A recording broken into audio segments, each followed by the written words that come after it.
Before the story goes any further, I want you to picture this. Ma'am, you need to wake up. The voice was calm, but it carried the kind of urgency no one mistakes. She didn't move. The young woman in seat 14A remained perfectly still, her head resting gently against the oval airplane window, long dark hair falling across her shoulder like a curtain. The soft green aviation headset covered her ears, its microphone resting just beside her lips. Her breathing was slow, peaceful, unaware. Outside that same window, nearly 2,000 feet below where they should have been, the Atlantic Ocean stretched endlessly in every direction, glowing gold beneath the early morning sun. And closing in fast were 6 Black Hawks. Their rotor blades cut through the air with ruthless precision, forming a tightening circle around the descending passenger jet.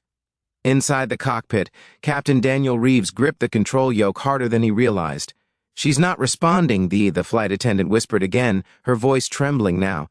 "Sir, they're asking for her, specifically." The captain swallowed. On his radio, the military frequency crackled to life again. "Commercial Flight 728, this is United States Army Escort. Confirm presence of individual using call sign Reaper."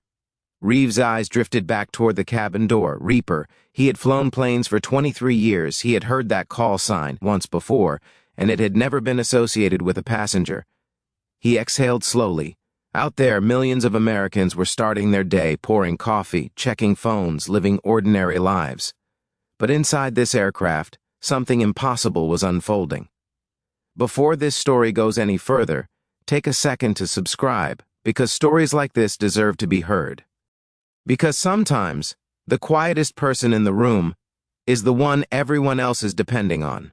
And sometimes, they don't even know it yet. Emily Carter hadn't meant to fall asleep. She never did. Not on planes, not since everything changed. But exhaustion doesn't ask permission. It takes what it needs. Her head rested gently against the cool window as the headset hummed softly, not connected to anything, just a habit she never quite broke. The thin navy sweater she wore still carried the faint creases of careful folding, like it mattered to her that even strangers might see her as someone who had her life together. She looked younger than she was, 28, but with the calm stillness of someone who had lived twice that. Around her, the cabin existed in its usual rhythm, muted conversations, the soft clink of plastic cups, the occasional cough. No one paid her much attention. She was just another passenger. That was the strange thing about ordinary life, how easily the extraordinary could hide inside it. In the cockpit, Captain Reeves tried to focus on his instruments, but his mind kept circling back to the radio call. Reaper. The military helicopters had appeared only minutes ago. No warning, no explanation, just presence. Close enough now that he could see the pilots through their cockpit glass, watching, waiting. He pressed the transmit button again. "This is Captain Reeves. I'm not aware of any military personnel aboard my aircraft." The response came instantly. "You are carrying former United States Navy Special Warfare Operator, call sign Reaper. We need visual confirmation."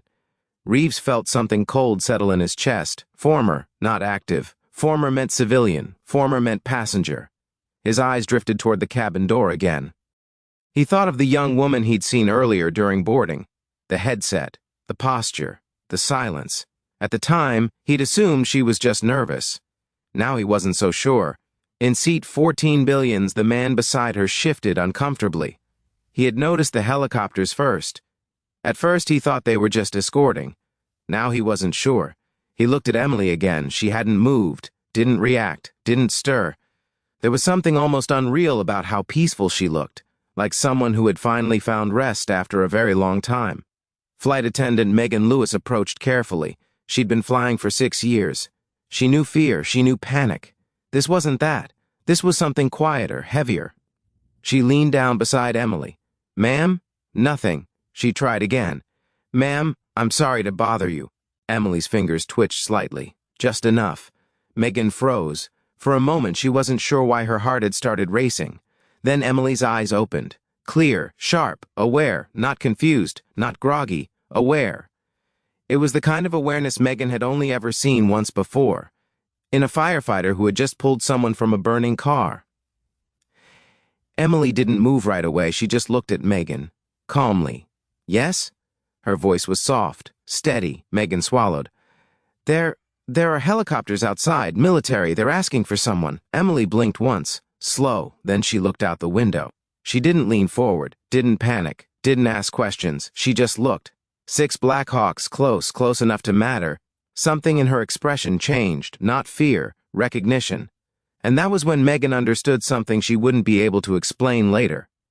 This wasn't happening to Emily. Emily was part of this. In the cockpit, the radio crackled again. Flight 728, you are continuing to lose altitude. Confirm control. Reeves frowned. He glanced at his instruments.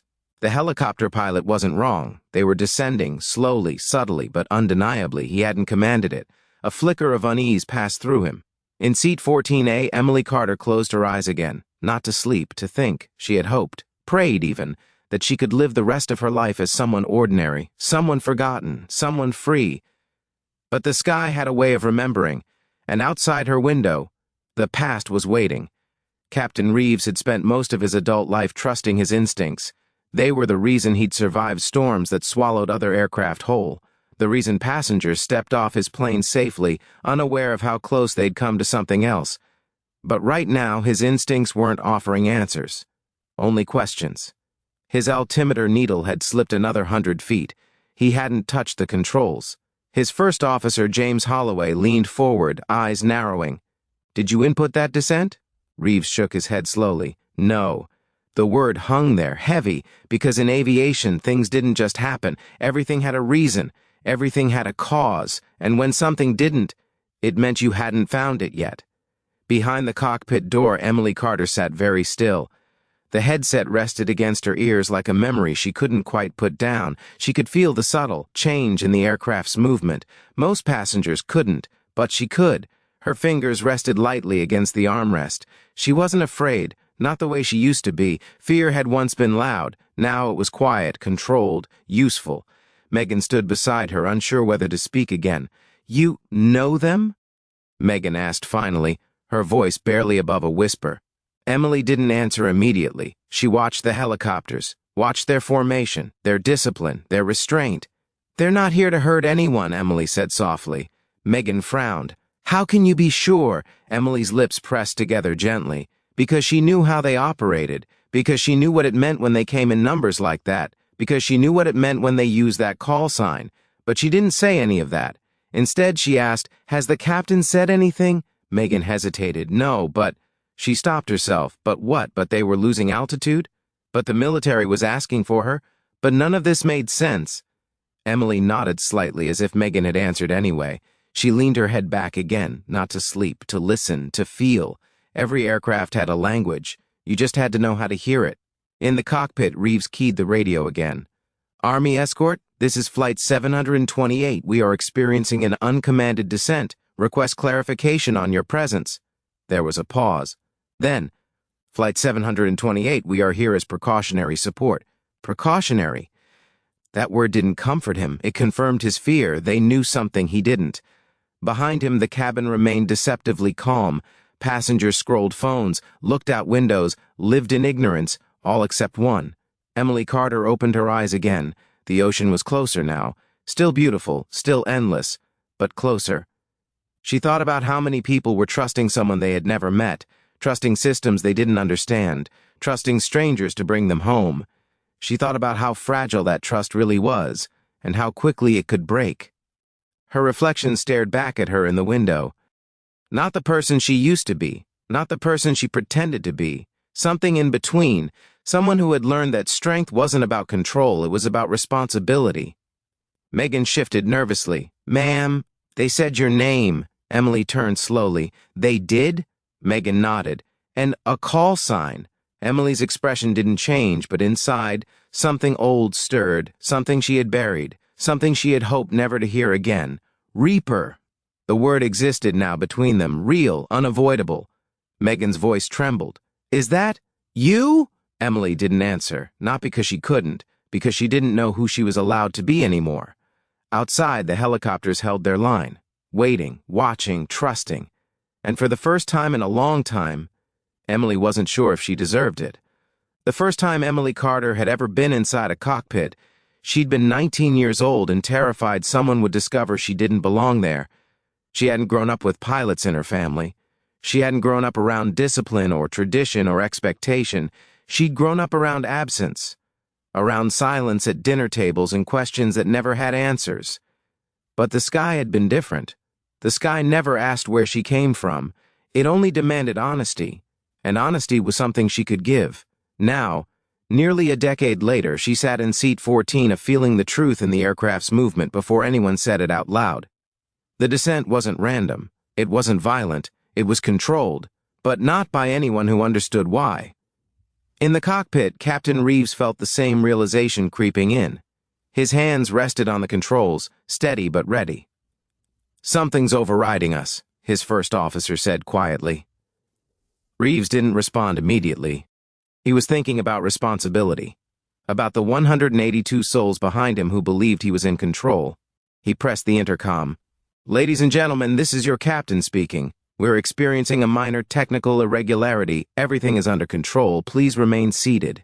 His voice didn't shake, but when he released the button, his hand lingered there longer than usual, because for the first time in his career, he wasn't completely sure it was true. In the cabin, Emily heard every word. Technical irregularity. That was how pilots protected people. They translated uncertainty into calm. She respected that. She also knew when calm was running out. Megan stood beside her, searching her face for something she couldn't name. "You knew before he said it," Megan whispered. It wasn't a question. Emily didn't look at her. She kept her eyes on the horizon.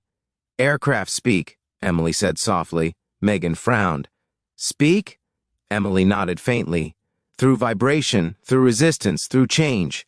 Megan didn't fully understand, but she understood enough to know Emily wasn't guessing, and that scared her more than anything. Outside, one of the Black Hawks shifted slightly, moving closer to the aircraft's left wing. Its presence wasn't threatening. It was protective, intentional, watching, waiting, trusting her to remember who she was. Emily closed her eyes. She remembered heat. She remembered noise. She remembered the first time someone had called her Reaper. It hadn't felt like pride. It had felt like weight.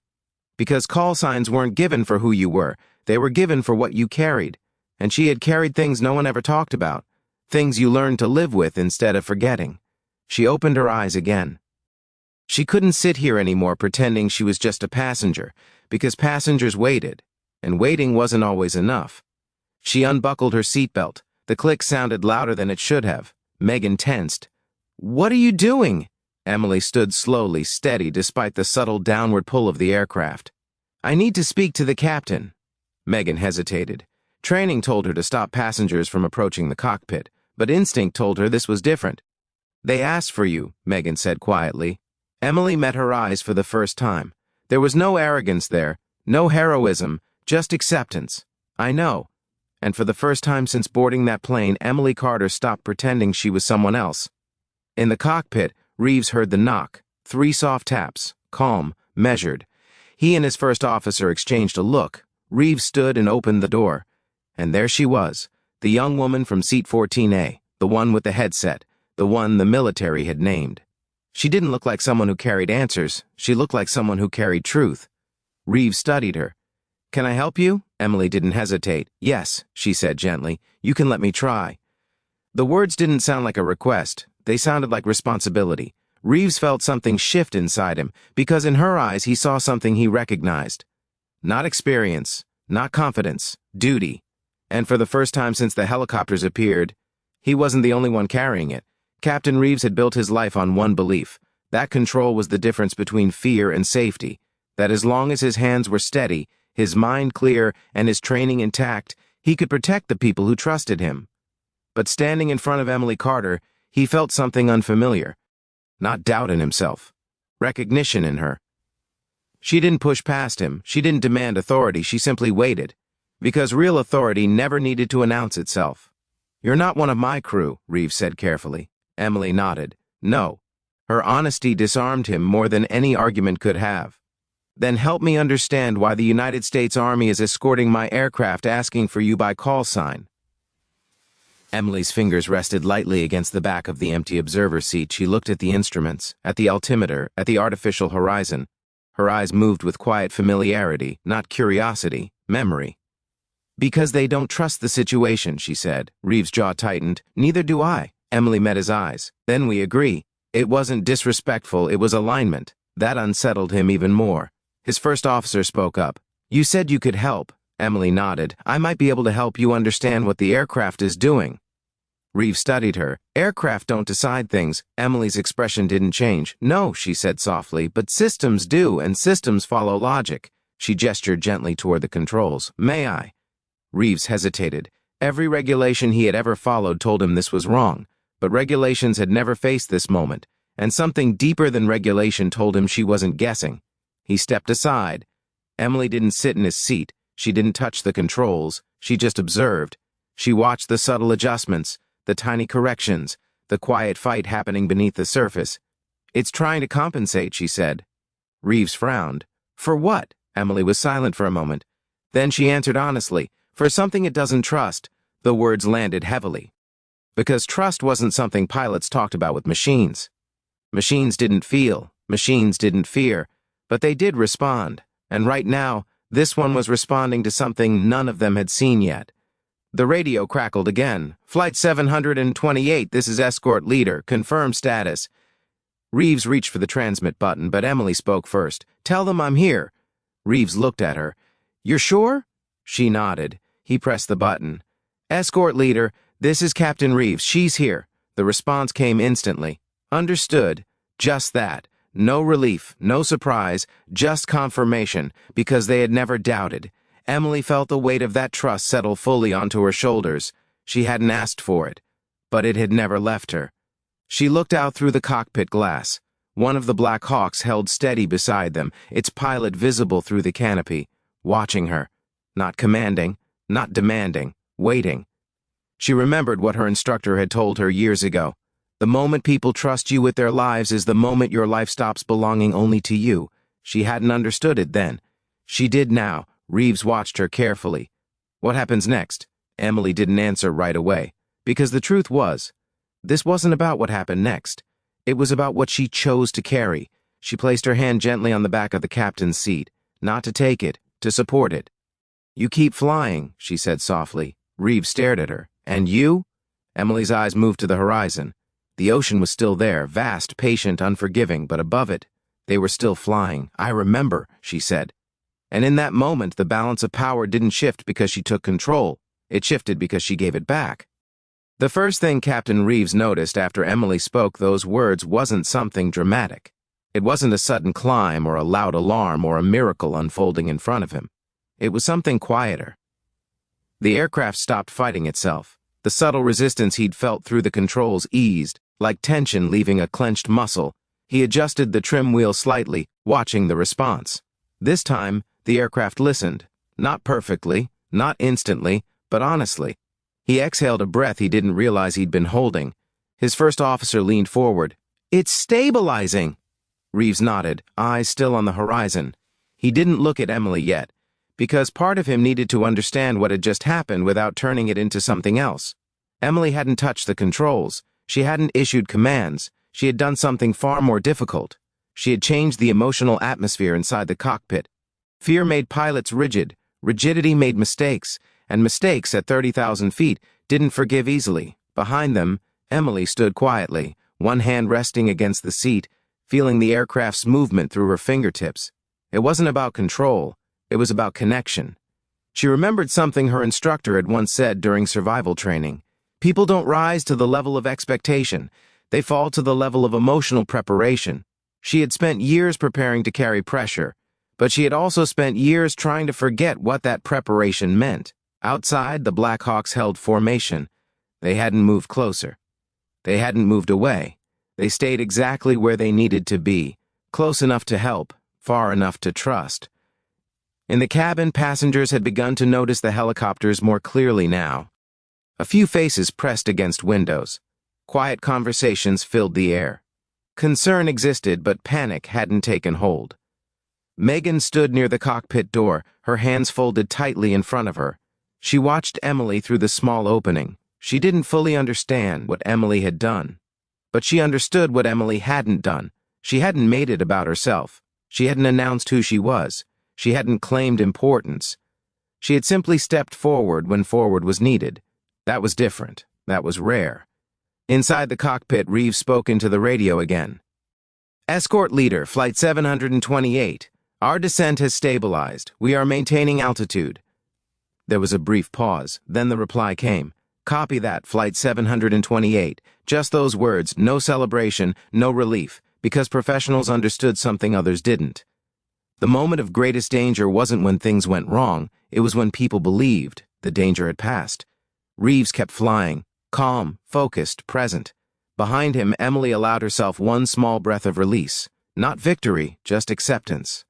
She had spent years believing her past was something she needed to escape, something that separated her from ordinary life. But standing here now, she realized something else. Her past hadn't come back to claim her. It had come back to remind her. Not of what she had done, of who she had become. She wasn't Reaper because of missions. She was Reaper because she stayed when others stepped back. Because she carried weight without asking anyone to see it. Because she chose responsibility even when no one demanded it. Reeves glanced at her briefly. Thank you, he said quietly. Emily shook her head. You were already doing it. He understood what she meant. She hadn't saved them. She had helped them remember how to save themselves. Outside, the helicopters remained. Silent witnesses, not to heroism, to trust. And slowly, steadily, Flight 728 began to climb. The ocean looked different when you were moving away from it. Not smaller, not less powerful, just farther, like something that had tested you and decided for now to let you go. Emily returned to her seat without ceremony. She didn't make eye contact with the passengers watching her. She didn't explain anything. She simply sat down and fastened her seatbelt. Megan approached carefully. Are you okay? She asked. Emily nodded. Yes. Megan hesitated. They trusted you. Emily looked out the window at the helicopters. They trusted all of us. That was the truth most people never saw. Trust wasn't about individuals. It was about connection. The pilots trusted their training. The military trusted their escort. The passengers trusted strangers. And Emily trusted something even deeper. She trusted that responsibility didn't disappear just because you wanted rest. It waited patiently, until it was needed again. After a few minutes, the helicopters began to peel away, one by one, their mission complete, not because they had acted, but because they hadn't needed to. Megan watched them go. Will you ever see them again? Emily thought about that. She thought about the part of her life that had lived in noise and urgency, the part that had taught her how to carry fear without showing it. She smiled faintly. I hope they don't need me to. That answer carried more meaning than Megan realized. In the cockpit, Captain Reeves made the final log entry. His handwriting was steady, professional, but his thoughts were somewhere else. He had spent decades believing strength was about command, about authority, about being the one in control. But today it reminded him of something he wished more people understood. Strength was also about humility, about knowing when someone else carried something you didn't, and trusting them without needing to understand everything. Hours later, when the aircraft touched down safely, passengers applauded. They always did. It was their way of thanking the visible part of safety. Most of them never knew about the invisible part. Emily waited until the cabin cleared before standing. She picked up her small bag. No medals, no symbols. Nothing that explained who she was. Just a person walking forward. Megan stopped her near the exit. I'll never forget you, she said softly. Emily met her eyes. Forget the name, she replied gently. Remember the feeling. Megan frowned slightly. Emily continued. The feeling that someone stayed calm when it mattered. That's what helps people survive. Then she stepped off the plane, into ordinary life. But ordinary life would never quite be the same again. Because somewhere above the ocean, a plane had almost lost something more than altitude. It had almost lost trust. And trust, once broken, was the hardest thing to recover. But that day, it hadn't broken. It had held. Not because of rank, not because of power, but because one person chose to carry responsibility when no one forced her to. Final message and audience reflection.